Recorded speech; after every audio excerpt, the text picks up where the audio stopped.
Tonight I'm going to talk about the argument I make in this new book, The End of America. And I'm just going to speak from my heart about what I see happening right now and what we need to do about it. And I kind of want to issue a bit of not a warning, but almost like like those rides you go on in Disneyland where, if they're very turbulent, you get a heads up. It's a very difficult message. In some ways, I'm going to take you on a difficult journey, but I want to reassure you that we're going to come out to sunshine and hope. If not sunshine, certainly hope on the other side. So the book, this is why I wrote the book. I wrote the book for an older person and for a younger person in my life. The older person is a mentor of mine who is the daughter of Holocaust survivors. And we would sit around chatting about news events. And she kept saying, they did this in Germany. They did this in Germany. And at that time, I thought that this was a nutty thing to say, really extreme, really rhetorical, and I just disregarded it. But she kept saying, they did this in Germany. They did it in Germany.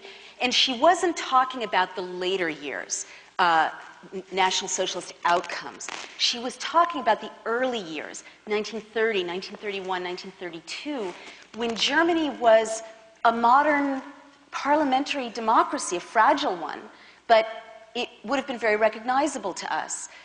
Germany in the early 30s had pop stars and Bauhaus architecture and Paris fashion and civil rights organizations, gay rights organizations, sex education organizations, page 6 writers, gossip columnists.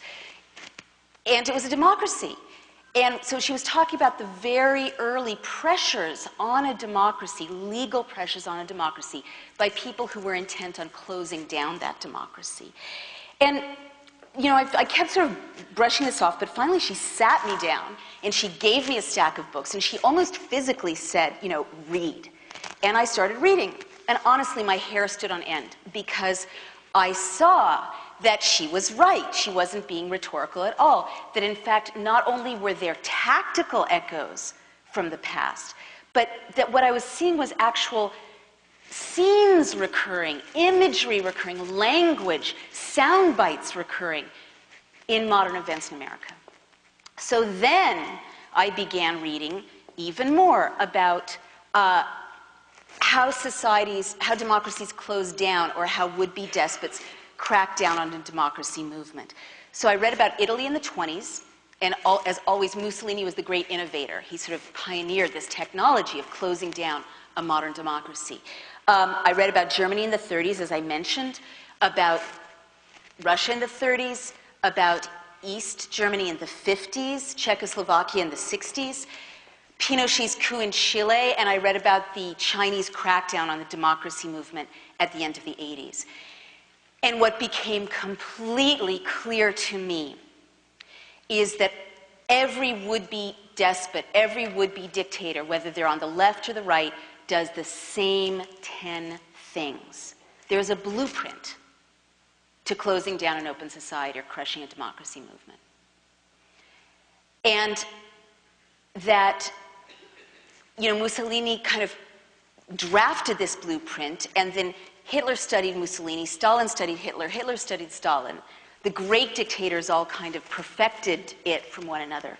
But then the petty dictators all over the world in the latter part of the 20th century, beginning of this century, reproduced the blueprint. We teach the blueprint at the School for the Americas. We teach the blueprint. So that, if you remember Thailand last spring, in 1 week it was a democracy, a week later it was a military dictatorship. And it was like they were going through a shopping list in the way they worked. That was the blueprint. You see Burma, Myanmar, 2 weeks ago, because I know the blueprint, I was looking at my watch. Today they're marching the street. In 48 hours they're going to be shooting on the monks protesting. In a week they're going to be suspending communications. The blueprint is predictive. And what was even more chilling to me, and this is where I really have to applaud you for coming here on a Thursday night when you could be watching America's Next Top Model and listening to this. It's very brave of you.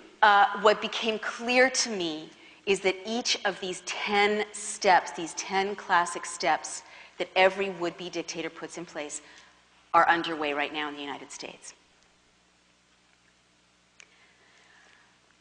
I also had to write this book when I realized that because of a younger person in my life, two people actually. Jennifer Gandon and Chris Lee. She's a wonderful 28-year-old student that I mentored, a writer. And she was marrying Chris, who's a wonderful 28-year-old activist. And knowing the storm clouds that were gathering around this young couple, I realized that, I had to do more than just get them something from Crate and Barrel. That I had to give them something that would help them in a time like this. And so I wrote the book really for them as well as for my older friend, because what it is a kind of refresher, a reminder to Americans. We don't tend to think about history a lot, I don't either, about how societies closed down in the past, a blueprint, and also a refresher about what democracy is and how to sustain it at a time when it's under assault. So that's why I wrote this book. And actually, Chris's own story is kind of very moving to me because his mom was 28 herself when she took the 4-month-old Chris in her arms and fled Vietnam to get into a boat and sail across the ocean as a refugee, as a boat person, to arrive in this country because she understood liberty the way the founders understood liberty. It's an understanding we've kind of forgotten, we've gotten lazy about. She understood that it was worth risking her life and her child's life to raise her baby in liberty, in freedom. So that's the kind of consciousness we have to remember now in order to fight back against the kind of pressures that I'll be describing. So what are these 10 steps? And by the way, before I tell you the 10 steps, I just want to invoke something that was kind of amazing to me to discover. Civics is so boring, right? How many of you took civics in middle school or high school? Show of hands? That's pretty good, but it's still like half of the audience, and this is a self-selected, engaged audience. People don't take civics anymore. It's not mandatory anymore. So there's this whole generation coming up that really doesn't know what democracy is. But what we're not taught, we're sort of given this Hallmark card view of the mood the founders were in when they drafted the Constitution, the Bill of Rights. It's like freedom, confident, expansive. That is not true. When you go back and read the founding fathers, I mean, there were mothers too, but they were disenfranchised. Took a while for, us to get included. You see that they were writing in a state of dread and fear because the founders knew in their bones that an American despot could easily arise in America to oppress Americans. They knew it. They knew it from their own experience.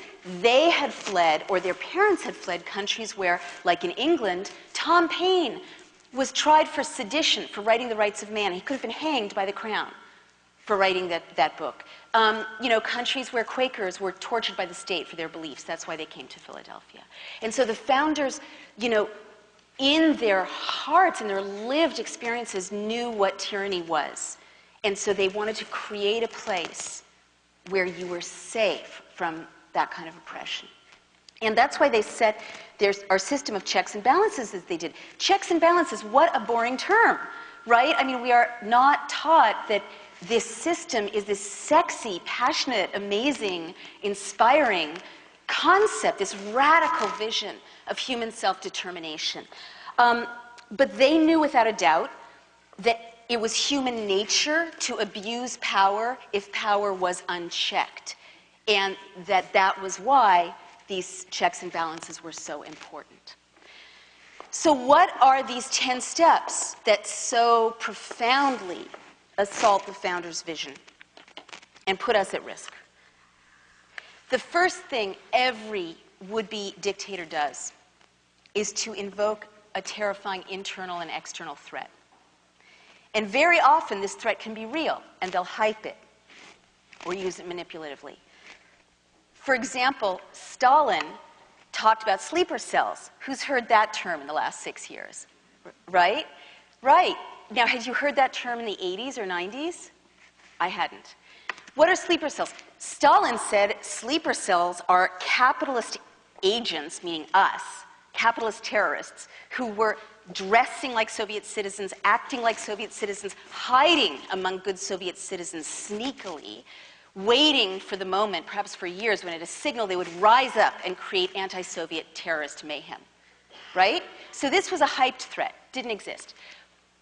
It's a narrative that recurs, and what you'll see in what I'm sharing with you is that it's almost like someone in the Bush administration has gone back and seen what worked and just basically lifted those images, that language. Homeland, Heimat, right? Embedding of journalists. Goebbels pioneered the embedding of journalists. Leni Riefenstahl was embedded with troops going into Poland. Take a look at Mission Accomplished and take a look at the scene in Triumph of the Will where the Fuhrer is descending in a plane and greeted by his uniformed staffers, and he says, we need your support in accomplishing our mission. So many echoes. I mean, I started feeling this feeling of deja vu when I was like, okay, people are burning Dixie Chicks CDs. CDs don't burn. They like emit toxic smoke. Why is this so familiar? And of course, Goebbels in 1933 staged spontaneous gatherings of students where they burned books. And again, you see these echoes.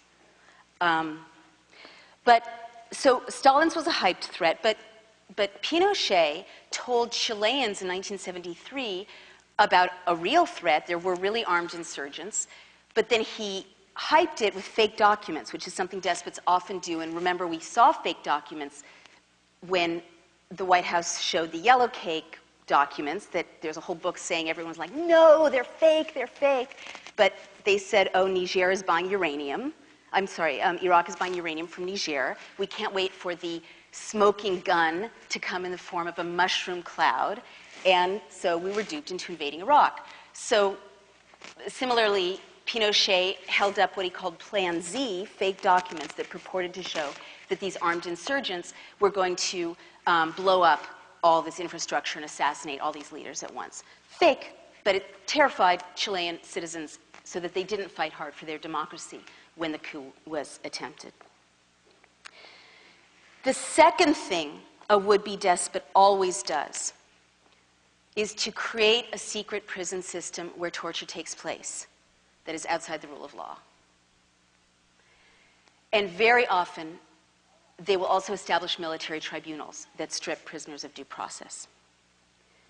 Again, Lenin was the innovator this time, but Mussolini studied Lenin and developed his system called Confino.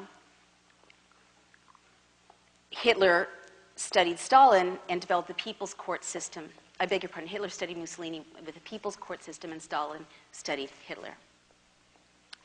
And so what happens when you have a military tribunal system and a secret prison system outside the rule of law where torture takes place is that it starts to put pressure on the rest of civil society.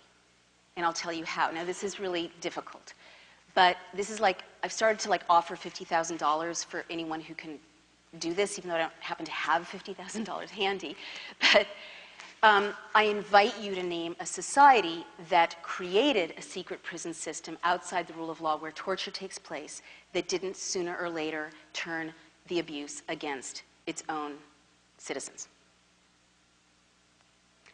So why should we worry about the fact that brown people with Muslim names on this far-off island are being tortured? The White House says we don't torture. It's a lie. They're being tortured systemically. People in U.S.-held prisons in Iraq are being tortured. People at black sites are being tortured. Why should it bother us? I mean, my brother's a really decent guy, but he said, that's not my issue before he read my argument. And so apart from the moral issue, why should we worry that the state has legalized torture? The reason we should worry is that in what I call a fascist shift, and I use that term very conservatively, I use it technically, not rhetorically. There are many definitions of fascism, my dictionary definition is when the state starts to use terror against the individual in an effort to push back democracy. So we should worry about the fact that the state has essentially legalized torture of these marginal people, people who are marginal to us, because what always happens in a fascist shift is that the state will start by abusing people that no one in the mainstream really identifies with much. You know, in Germany, it was anarchists, communists, homosexuals, Jews, gypsies, thank you. And then what always happens is there's a blurring of the line, and the noose starts to catch up more and more members of civil society, mainstream society, and it's always the same cast of characters. Us, basically. Journalists, editors, opposition leaders, labor leaders, and outspoken clergy. So and Germany is so instructive in this regard because, people don't realize that it didn't start with crematoria. That what happens when you create a secret prison system where torture takes place is it always metastasizes. It starts out little and informal and gets bigger and bigger and bigger. And like in Berlin in 1931, 1932, torture was still illegal. The Nazis weren't even in power. They were a minority party. It was still a democracy. There were opposition. There were marches. There was, everything was as it should have been. But the SA, a paramilitary force, we'll get to that, started to create these makeshift torture cellars where they would torment these marginal people. And everyone knew about it. They thought it was funny. There were cartoons about it in the German press. It's like, that show 24. It's like, that's funny. Everyone accepted it. But then it doesn't take too long before the line starts to be blurred. So why is this so urgently relevant to us? Most Americans don't realize that the president now claims the power to say to any one of us, what's your name? Raul, you're an enemy combatant. Or let's find someone who really looks like a soccer mom, a Republican soccer mom, okay? Republican, you have a really nice purse. Republican soccer mom. Yes, yes. Pardon me? Anne, enemy combatant. No, it doesn't matter. You can be innocent. You can be Republican. You can be a devoted, evangelical. It doesn't matter. Enemy combatant is a status offense. Your innocence does not protect you. Your party affiliation does not protect you. And if he says, and Naomi, enemy combatant, it's like Mother May I. If he, on his say-so alone, he can name you or me an enemy combatant, and they can't torture us yet, but they can take us to a Navy brig, to a 10 by 12-foot cell, and keep us in American citizens, innocent American citizens, in solitary confinement for up to 3 years, making it difficult for us to see our families, to contact our lawyers, difficult to have charges filed, okay? That's what they did to Jose Padilla. Now, he was not so great, but they can do it to any one of us. Now, what psychiatrists know is that prolonged isolation, solitary confinement, makes healthy, sane people insane. So we're at this kind of incredibly fragile moment because democracies don't close down like that in a kind of steady progressive line. They close down more in what Malcolm Gladwell would call a series of tipping points. And so, and then there reaches a point at which democracy can no longer heal democracy. But that point comes really fast when it comes. So the first time that the state made it legal to torture people, that was one of those vertical lines. And, the first time that this kid was tasered in Florida, I think that was one of those vertical lines. I was not surprised to find that he was tasered at the University of Florida. I know, it's not appropriate for kids. I'm sorry. It's not. I know. I don't let my daughter listen. I don't. It's like she has to watch America's Next Top Model off the record. The daughter of the beauty myth does watch America's Next Top Model, the beauty myth author. But when this kid was tasered, I wasn't surprised to learn, because I was reading Goebbels, that it took place at the University of Florida, which is answerable to the Board of Regents, which is answerable to the state legislature, which has close ties to Jeb Bush. because Goebbels pioneered this practice of using state legislatures to put pressure on state universities to jeopardize and put pressure on academics and students. But that was one of those vertical lines. And for me, you know, everyone in a closing society has their own boundary at which point they start to shut up. So I'm still talking to you in public, in this public place, and you're still here. I applaud you. For me personally, the day I open the New York Times and read that someone I identify with, an editor, a journalist, has been named an enemy combatant and is in solitary confinement, that's the day I'm not going to be talking to you anymore. Because at that point, I will be too scared. So that's how society closes down. And when these tipping points start to come thick and fast, it happens really quickly. So that is why we should worry about a secret prison system where torture takes place. The third thing that always happens when would-be despots are seeking to close an open society is that they create a paramilitary force. And what do you say to that? Who is that? That's right. That's exactly right. Now, you know, really think about it. You can't close down a democracy without a paramilitary force. You can't, because people are like, you know, I'm not going to be pushed around by you. But once you have a paramilitary force, you can send that paramilitary force to intimidate civilians. And then it doesn't matter if you've still got the, you know, essential institutions of civil society functioning, because people are really just too intimidated to push back.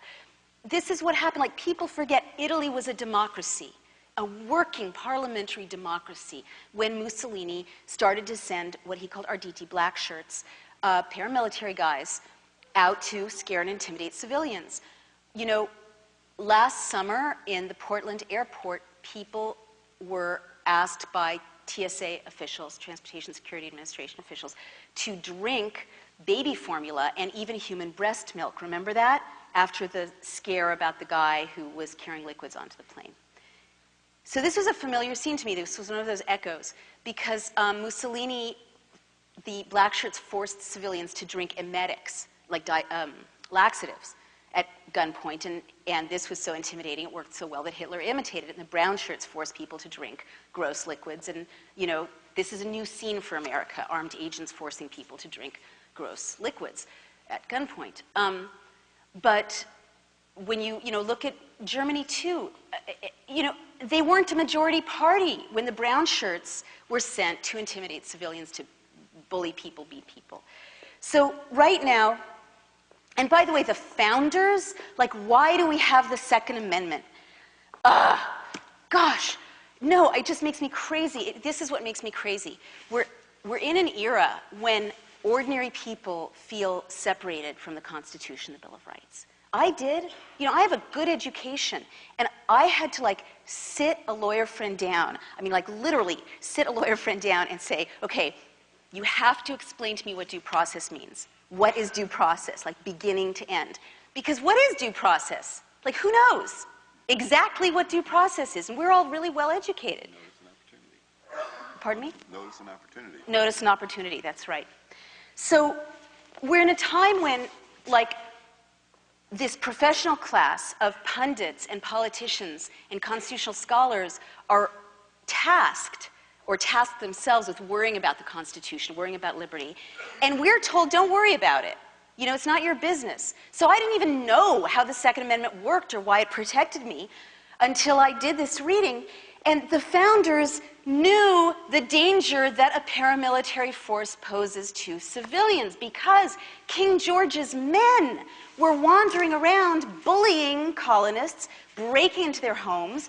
This is why a blanket warrant is such a big deal. They would have a blanket warrant, just say, okay, fine, I can break into your home, take your stuff, the way the state took Brandon Mayfield's computer out of his home in Oregon, a yuppie, you know, like any of us.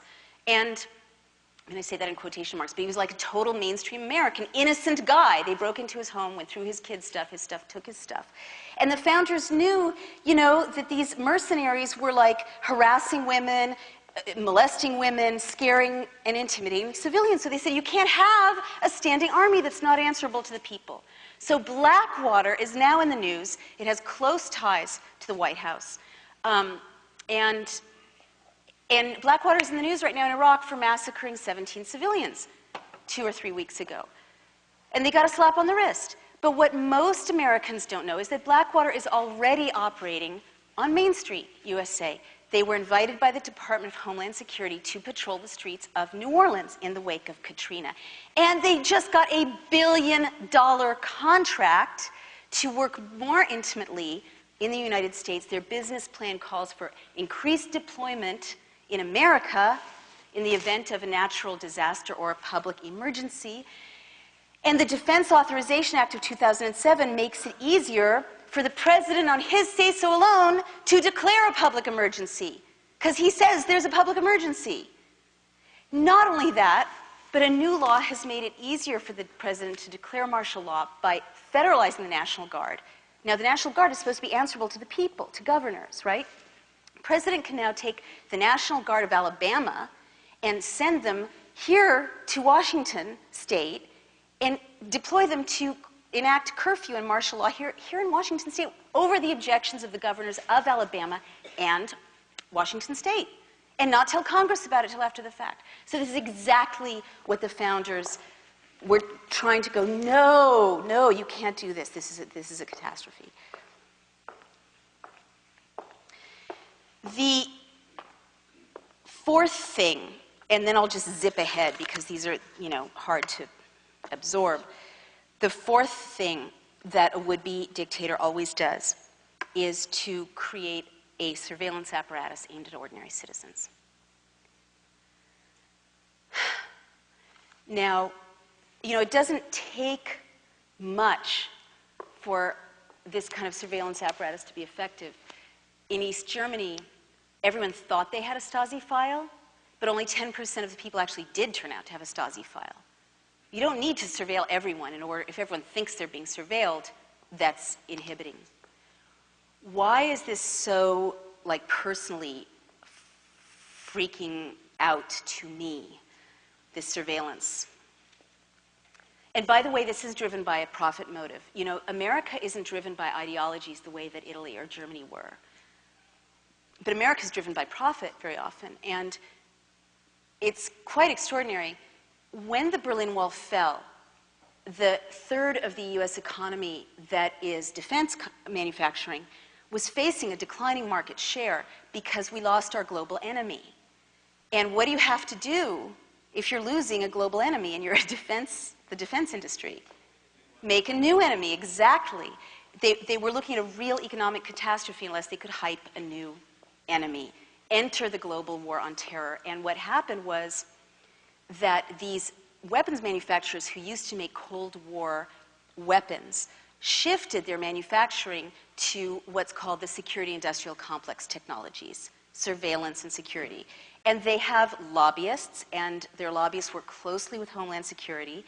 And it's this, again, multi-billion-dollar industry.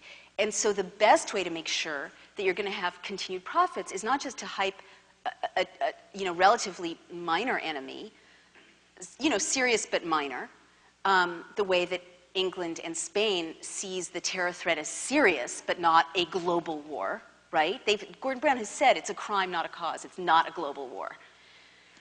The way you make sure to generate profit is to be sure that the enemy you create is us, that we are the enemy in need of surveillance. So why is this so personal for me? For about 1.5 years, every time I got on a plane, are you guys okay? Yeah. No, I always ask this at this point in the talk because, it's a lot. But I do admire Americans because they're like, we can handle it. No, seriously. I sometimes feel overwhelmed by this stuff. I often do. Well, for 1.5 years, every time I got on a plane, I would get a quadruple S, high-risk security threat symbol on my boarding pass. Now, I'm a short Jewish girl from New York. And in what way do I fit a global terrorist profile? The short Jewish girls with their credit cards rampaging through the globe, the big threat. But I was always taken aside and given extra searching, and I kept asking, why are you doing this? Why? Finally, a nice young woman from the TSA said, you're on the list. And I'm like, the list? I'm on the list? And her supervisor sort of hustled her away. And I did some research. I reported it out, and I was in very good company. Richard Murphy, the nation's foremost constitutional scholar, who had just given a speech, he's a Princeton scholar, critical of Bush's assault on the Constitution, was on the list. Two nice little old ladies from San Francisco who run an anti-war newsletter called War Times are on the list. I just heard that one of the leaders of Code Pink, the anti-war group, was turned back from Canada. She was not allowed to cross the border, which is a classic fascist tactic of closing borders to critics and dissidents. She's on the list. Two staffers at the ACLU are on the list. One of the leaders of Greenpeace is on the list.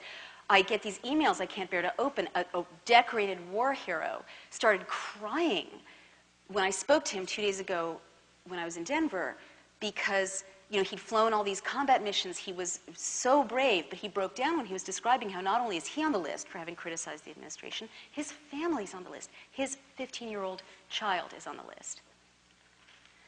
So this is very bad because, if you follow the Washington Post, you see that the level of surveillance that is now directed at us is at such a high level that when you get on a plane, they know what you're reading, who you're sitting next to, where you're going when you get off the plane, and what the phone number is of the person you're going to visit.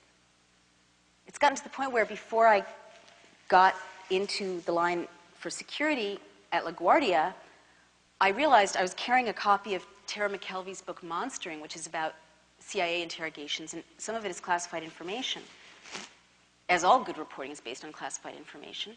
And I threw it away, a $30 hardcover. I put it in the garbage because, I was too scared to go through security with it. So it's very, very bad when there's a security apparatus aimed at ordinary citizens, because you start by getting on the no-fly list or the watch list, but there are lists, and this is a classic fascist thing to do. They did it in Italy, they did it in Germany. You get on the list, and pretty soon welfare benefits, job opportunities close down if you're on the list. And other unpleasant things happen. When I got to Vermont, where I was copy editing this book, I had my computer inside my suitcase, and I got to my hotel room, and I unzipped my suitcase, and on top of my computer was a letter from Homeland Security in my suitcase. So it's not good. So I'm going to just zip through some of the other steps. The fifth thing you do in closing down an open society is arbitrarily detain and release citizens. You infiltrate citizens' groups. The ACLU has many lawsuits against the infiltration of ordinary groups here in Seattle. I'm sure anti-war groups, environmental groups, total non-terrorist groups are, if it's typical of the rest of the country, being infiltrated by police or intelligence agents who dress like you or me. In fact, they're possibly here tonight. And no, seriously, hello. Yes, right? And you infiltrate citizens' groups, and that's an important piece in breaking down democracy, because then citizens don't have the trust level of working effectively together. You target key individuals. I mean, there's some amazing examples of this, and again, I keep getting emails every day. Everyone from the JAG military lawyers, these patriotic lawyers, probably most of them Republicans, who were told to sell out their clients, the detainees, and refused to because they're lawyers. They're not allowed to do that. It would violate their oath. And their careers were derailed.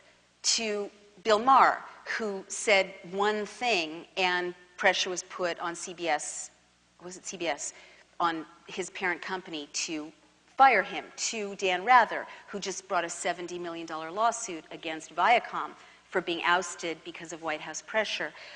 This is, again, a Goebbels tactic that you target key individuals, people in the press, academics, people in the media, performers, the Dixie Chicks, so that people see that you crash and burn or there are repercussions if you stand up. You restrict the press. is the next step. And the classic example of this is, remember the Swift banking story when the New York Times under executive editor Bill Keller reported this classified program that the White House was following banking, financial records. So there was this drumbeat from the White House, treason, treason, treason, right? They should be prosecuted under the Espionage Act. And Melanie Morgan actually called for a prosecution for treason, and one of the consequences of a conviction for treason is execution. And she's like, whatever, that's fine. So this was really scary to me because I was reading, in a strong democracy, that's just hype, that's just language. It's just like, oh, God, they're at it again, the right wing. But in a weakening democracy, it starts to get not so funny. And really not funny when you're reading Stalin, and you find out that in 1937, Nikolai Bukharin, who actually was the publisher of Izvestia, which was the equivalent of the New York Times for Russia at that time, was charged with treason and actually executed in the Third Moscow Show trial. And this espionage, what happens in a closing society is there starts to be a drumbeat of words like terrorist, enemy of the people, sabotage, espionage, treason. And the definition of terrorist or traitor or spy starts to expand and expand, entangling more and more people, more and more criminalization of speech. So, for instance, the blueprint is so predictive. Because of what I know about the blueprint, I could tell when a law was passed last fall expanding the definition of terrorist to include animal rights activists, I knew that within about 6 months, people who looked like the boy or girl next door would be called terrorists and prosecuted. And that's exactly what happened by about March, about 6 months later. By the same token, we were talking about the blurring of the line and how predictive it is. You know from history that the first people to be tried under the Military Commissions Act are likely to be white and English-speaking. And in fact, David Hicks, a white English-speaking prisoner, was among the first to be tried by the military commissions. It's so predictive that the tasering of this kid happened right, like according to the clock. So, there's this drumbeat, espionage, there was this drumbeat to charge people who released or revealed classified information with the 1917 Espionage Act. This sounds sensible. We're at war. You don't want spies. But the history of the Espionage Act, and I didn't know this until I read about it. The Espionage Act was last used during the drumbeat running up to the Great War, the First World War. And it was used to round up people like us, again, critics, anti-war activists, journalists, people who were fighting child labor without warrants, mass arrests, people were beaten, and Eugene Debs got a 10-year sentence under the Espionage Act for giving a speech about the Constitution. And the Espionage Act arrests quieted dissent in this country for a decade. So it is not a happy thing, the invocation of the Espionage Act against Bill Keller. And, and there are other examples of horrible things happening to journalists. Greg Palast, who wrote Armed Madhouse, was investigated by Homeland Security. And staffers for Associated Press and CBS have actually been seized in Iraq because the U.S. didn't like the images and stories they were producing. And, they were held without charges in abusive U.S.-held prisons. So it's very bad. And the last two things you do in a fascist shift when you're closing down an open society, I mentioned you recast criticism as espionage and dissent as treason. Remember, Hillary Clinton was called a traitor for criticizing the deployment of the war. And the last thing that happens is that you subvert the rule of law or simply declare martial law. And in the run-up to the election, according to the historical blueprint, the months before an election are a very unstable time, most likely to see acts of provocation, hyped threats, destabilizing scenes where there'll be a protest and agents provocateurs will provoke violence or engage in violence to give an excuse for a crackdown. But more sort of routinely, at the end of my argument, I play out a series of what-ifs for this last point in the classic fascist shift, which, God willing, we're not going to get to because we're all going to rise up right now and save the country. We are. But what is more likely to happen is something more subtle. Remember the U.S. attorney scandal? Okay, so when I first heard about it, I was reading Goebbels. He was so brilliant.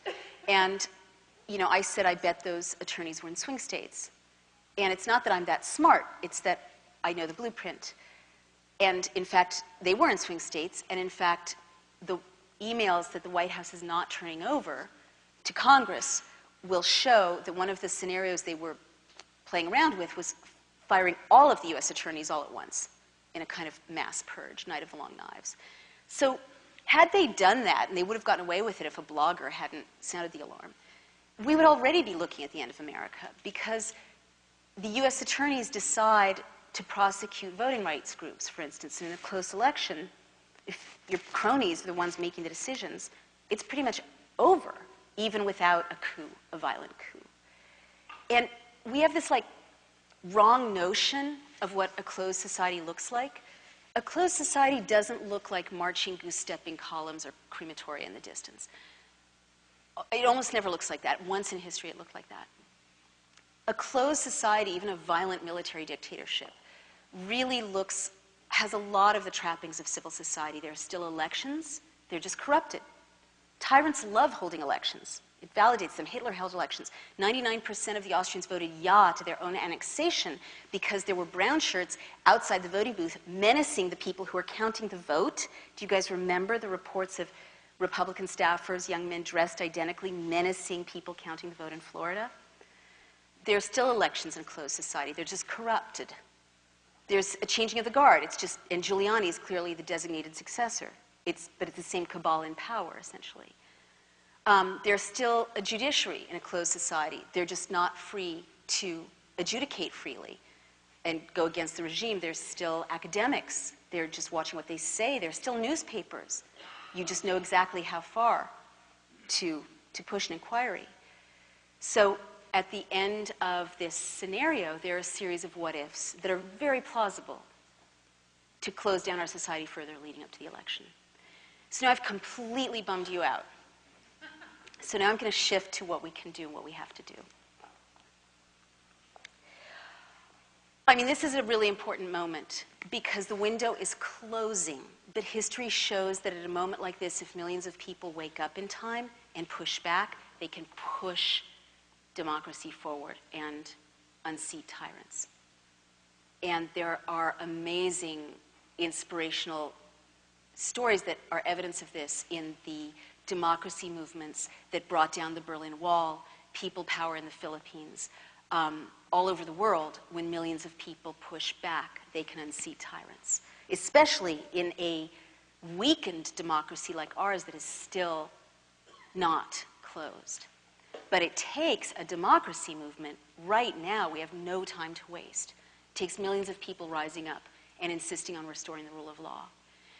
Now, when I first started talking about these issues, I thought we could do it legislatively alone.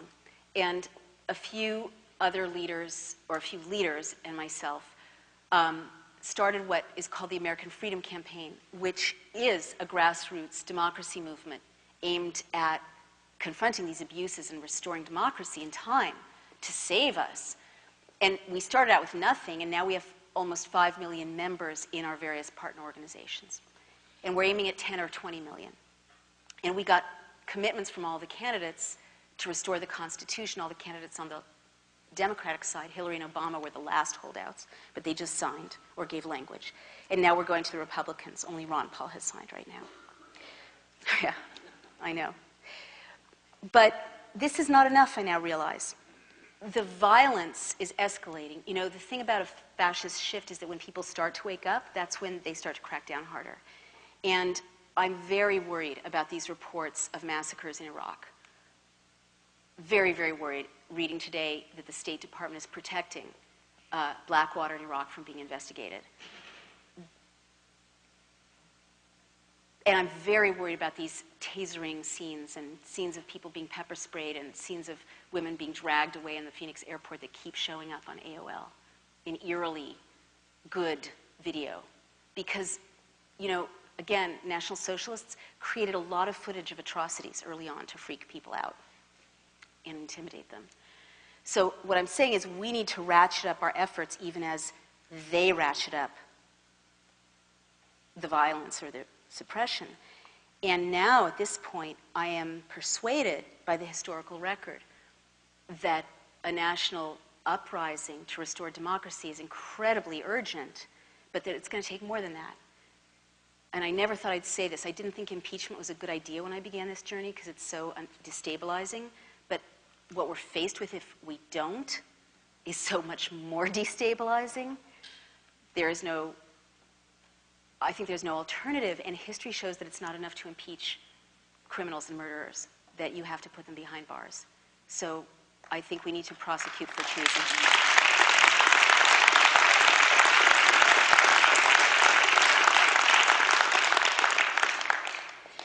So I will end this by saying that if we all take on the Patriots' task, and it begins with a revolution, as Gloria Steinem would say, from within, there is every reason to believe we can save our country in time and restore liberty to our neighbors and our children and ourselves. But what it takes, I want to send you home tonight with a completely different idea of what your job is than you might have thought. The founders did not intend for us to delegate the defense of liberty to a professional class of pundits or politicians or constitutional scholars. That's right. That's right. The founders intended for us to do it. Now, their vision wasn't wide enough yet to include all of us, but the kernel of their vision was sound enough so that it could include women and African Americans, people of all colors, as time went on. And what the founders intended was for ordinary Americans, ordinary people, to assume the Patriots' task and lead the fight to restore democracy and see themselves as leaders and take on the responsibility to restore liberty. It's a radically different idea of what our job is. Okay, it's your job, it's my job. To channel the founders' faith in us and to stand up for this extraordinary experiment that has given us freedom for 200 years. And if we assume the Patriots' task, can give our children and our grandchildren freedom indefinitely. But we have to believe in our power in order to do that. The time to stand up for it is now. Thank you very much.